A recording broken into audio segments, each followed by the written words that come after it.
এর খুব ফালুদা খেতে ইচ্ছে হয়েছিল, তাই কিছু ফল ছিল ঘরে, সেগুলো দিয়ে একদম বানিয়ে দিয়েছিলাম।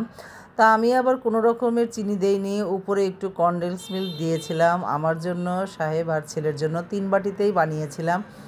অনেক মজা হয়েছিল, তার তো খুবই পছন্দ হয়েছে। সাবুদানাটা সুন্দর করে দুধের সাথে ঘন করে নিয়েছিলাম, আর দেখতে যেমন লোভনীয় হয়েছিল সে খেতেও সেরকমই খুব মজা হয়েছে।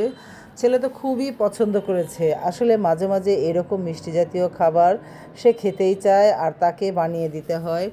আর বানালে দেখা যায় সে তো আর একা খায় না, আমরা সবাই মিলেই খাই একসাথে। খুব ভালো লেগেছে। ড্রাগন ফলও দিয়েছিলাম বলে কালারটা একদম দেখো কীরকম গোলাপি গোলাপি এসেছিল। আর এটা হলো পরের দিন কি কি রান্না করব সব নিয়ে বসেছি। রান্না করব মাছ, একটু ঝোল ঝোল করব। আর এই যে কচু সিদ্ধ করে রেখেছিলাম, হলুদ লবণ দিয়ে সিদ্ধ করে ফ্রিজে রেখেছিলাম, সেটাই বের করে নিয়েছি। সাথে আছে লাল শাক আর চাউলও নিয়ে নিয়েছি, সব একসাথে ঝটপট করে রান্না করব। আগে সব কিছু কেটে ধুয়ে পরিষ্কার করে নিয়েছিলাম, বাস।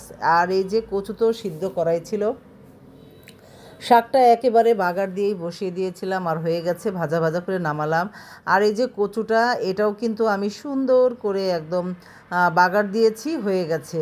আর একটু সাজনা শাক ছিল, সেই শাকটা আমি আমার জন্য ভাজছি, কারণ এই শাকটা সবাই খায় না, শুধু আমারই ভালো লাগে বলে এটা আমি আমার জন্যই বানাই। সাজনা শাক থাকে, তেলাকুচা থাকে, নিম পাতা, মানে কয়েক ধরনের মিলানোই থাকে অল্প অল্প করে। আর এই যে মাছগুলো হলুদ লবণ দিয়ে ভেজে নিচ্ছি, একটু ভেজে রান্না করলে বেশি ভালো লাগে।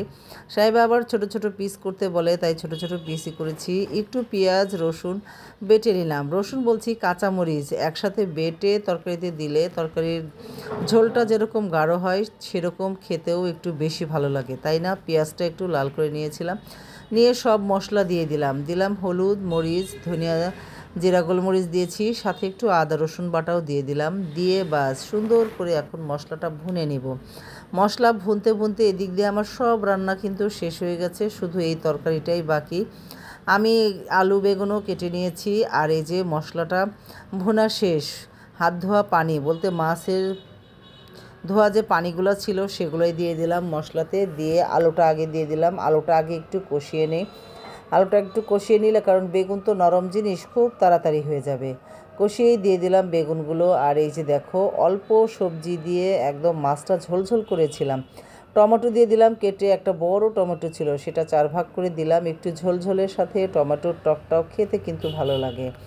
আর দিব অনেকগুলো কাঁচামরিচ, কারণ কাঁচামরিচের ঝালটা মনে হয় বেশি ভালো লাগে, তাই না? আর আমি তো গরম পানি দিলাম, যাতে মাছও ভাজা সবজিও ভুনা হয়ে গেছে, এর জন্য গরম পানি দিলাম, একটু ফুটে উঠবে, রসা রসা করে নামিয়ে ফেলবো। আর এই বেগুন দিয়ে এইভাবে ঝোল ঝোল একটা টমেটোর তরকারি খেতে যে কি মজার!